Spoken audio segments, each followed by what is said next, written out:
This lesson will cover adding and subtracting rational expressions. The learning goal is to add and subtract rational expressions, and your success criteria is to find a common denominator, add and subtract rational expressions, and then state the restrictions on the variable. So adding and subtracting rational expressions requires knowledge of factoring to supply a rational expression and working the fractions themselves. Remember that rational expressions are just fractions, so the same rules apply. When we add and subtract fractions, we're going to use the exact same steps for adding and subtracting rational expressions. Recall, though, that when you add and subtract fractions, you must have common denominators. This is an absolute must. So we're subtracting 4 over 3 minus 11 over 8. We need a common denominator between 3 and 8, the least common denominator, which is the same as the LCM. So we're looking, for instance, the LCM of 3 and 8. It's equal to 24. So we would need to multiply each fraction by a value that's going to get you to that denominator. And in most cases, it's always going to be the opposing denominator. So here, we're going to multiply 4 over 3 by 8 on the numerator and denominator, and 11 over 8 by 3. That's going to give you 4 times 8 is 32 over 3 times 8, which is 24 we found, minus 33 over 24. And that's going to give us a value of negative 1 over 24. So we're going to apply the exact same steps to adding, subtracting rational expressions. But for rational expressions, there will be steps where we might have to factor before we find a common denominator. So the steps for adding and subtracting rational expressions are as follows. Step 1, factor the denominators if necessary, and then find the lowest common denominator. Step 2, rewrite each term using the lowest common denominator. And step 3, add and subtract numerators. Be careful with the extra step, distributing the negative when you're subtracting. So if you're subtracting, you do have to take that into account. If you're subtracting a whole expression, you have to change the sign of all terms in that expression. And finally, state the restriction of the variable. And remember, anything that has been canceled out also has to be a restriction. So let's have a look at these two examples, where we're going to simplify and state restrictions on the following. So starting with A, we have 13x over 5y, and we're adding 7x over 3y. So in this particular example here, if we look at our denominators, we have 5y and 3y. We need to see if there's anything in common between those two terms. They both share a y, so that's good. We don't have to deal with the variable, but their numerical values are different. The coefficients are different. It's 5 and 3. So we do need a common denominator between 5 and 3. So we need the least common multiple of 5 and 3. That would be 15. So since both denominators already have a y, we don't need to multiply by a y, but we do need to multiply each denominator to get a factor, or to get a denominator of 15. So times 3 and times 3 and times 5 and times 5. So this is going to give us 39x over 15y plus 35x over 15y. Now that we have the common denominators, we can just add the numerators. So this right here is going to be 39 plus 35. That's going to be 74x on all over 15y. If you can reduce your fraction after adding and subtracting, do so. In this case, x and y don't have anything common, and 74 and 15 do not share any common factors. Restrictions, it's very quick here. We only have one variable on the denominator, that is y, and there's no addition or subtraction there, so y cannot equal 0. However, if we look at B, B does have a little bit more to it. We do have slightly more complex denominators. We have 3x over 2x plus 1 minus 4 over x minus 3. So looking at our denominators here, 2x plus 1 and x minus 3 do not share anything in common. So we would need to then find common denominator between 2x plus 1 and x minus 3. And well, we have, for instance, had, let's say, 5 and 3. LCM is 15, and we can use that method. When you have expressions, the best way to go about this is to cross-multiply by the opposing denominators. So here, this is going to give us 3x multiplying x minus 3 over 2x plus 1 times x minus 3, and then subtracting 4 times 2x plus 1 over x minus 3 times 2x plus 1.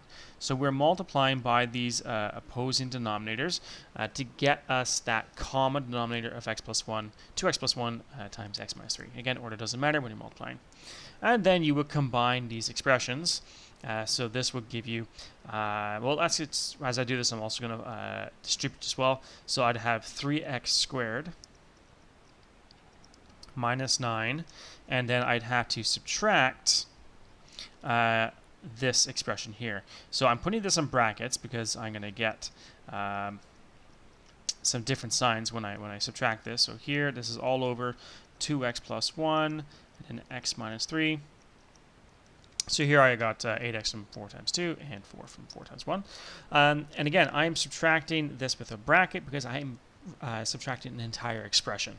I'm not going to do just minus 4x and then plus 4. I have to subtract a full expression here.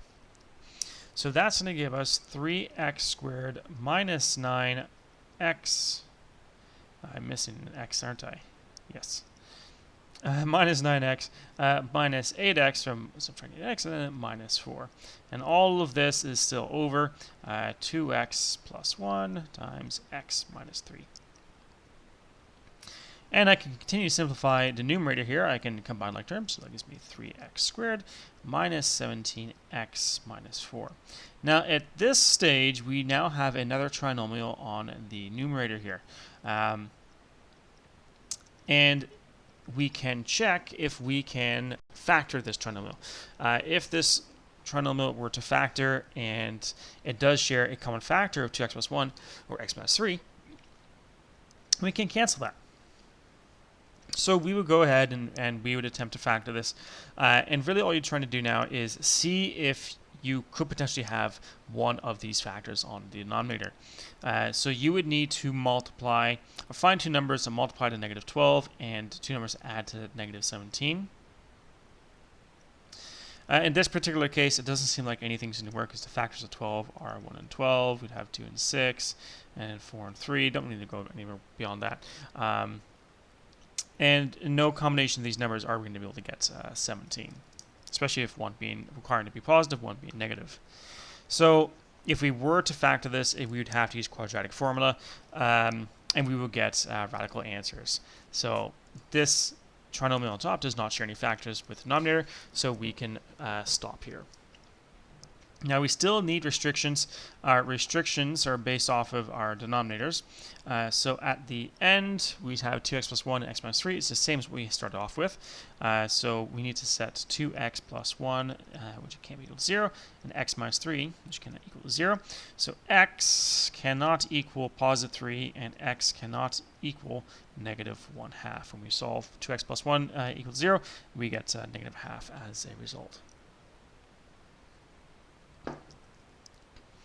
So when adding subtracting, it is very much possible to get a numerator at the end that you can factor again to cancel out some of the factors of the denominator as well. And don't forget to end, always state your restrictions. Now, sometimes before we will find a common denominator, we will need to simplify so that we can easily tell what to multiply by. This helps ensure that our common denominator is actually the lowest common denominator. Now to simplify, we're going to have to factor. So in the previous questions here, we didn't do really any steps before we started to subtract, where we found common denominators and went ahead and solved. In this particular case, we do have some expressions which we can factor right from the start. So we have 3x plus 2 on the first numerator here. You can't really factor that. There's no common factor there. But x squared minus 36, that is a difference of squares, which we can definitely factor. So that's going to give us x plus 6 and x minus 6. And then we're subtracting. We have x minus 4 up top there. And then we have x squared minus 8x plus 12. This is a trinomial, so we can multiply to a times c and add to b. Find two numbers add to b. So ac is just 12 and b is negative 8. So two numbers. They'll add to negative 8 and multiply to positive 12. That would be negative 6 and negative 2. So our factored form would be x minus 6 and x minus 2. Now let's have a look at these denominators here. They do share a common factor, x minus 2. X minus 6. X minus 6 is shared. However, the right expression does not have an x plus 6 in the denominator, and our left expression does not have an x minus 2. So we will need to cross multiply the x minus 2 and the x plus 6 here. So we would have 3x plus 2 multiplied by x minus 2 all over x plus 6 times x minus 6. Now, let's put this all under one fraction line. So this is something you can do here. You can just go ahead and subtract like this, where you have everything out all at once. Let's make that line a bit better here. And this is all over x plus 6 times x minus 6 times x minus 2. This is essentially where you combine your two denominators. I don't need to write x minus 6 twice because it's a shared factor. So we have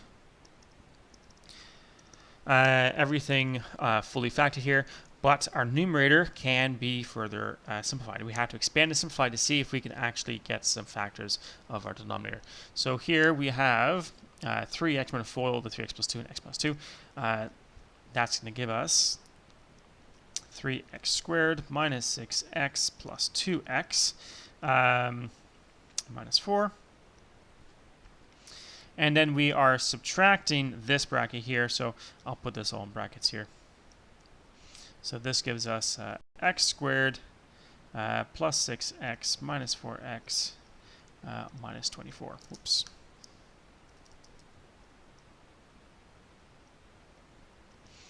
And this is all over x plus 6, x minus 6, x minus 2. So rational expressions, they can be quite large problems. It's just a lot that we have to do with them. And then we can further simplify this. So this would be minus x squared minus 6x plus 4x and plus 24. So combining all the terms, we'd have 3x squared minus x squared. That'd be 2x squared. We'd have minus 6x plus 2x minus 6x plus 4x.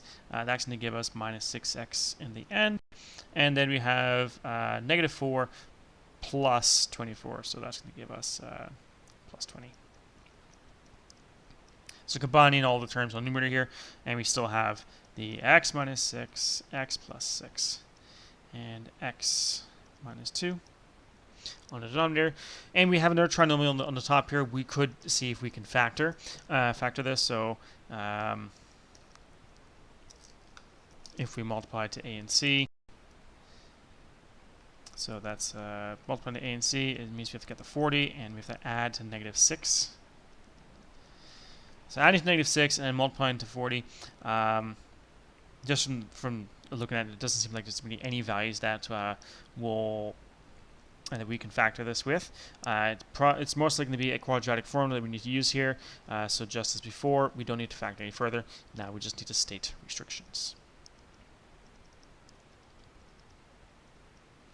So our restrictions is we're looking at x minus 6 can't equal to 0, x plus 6 cannot equal to 0, and we're looking at x minus 2, which cannot equal to 0. So all in all, x cannot equal positive 6, negative 6, and positive 2. So the steps are really much the same. It's just in some cases you do have to factor before you go ahead and you add and subtract. That allows us to find a common factor, common factors, or common denominator a little bit easier.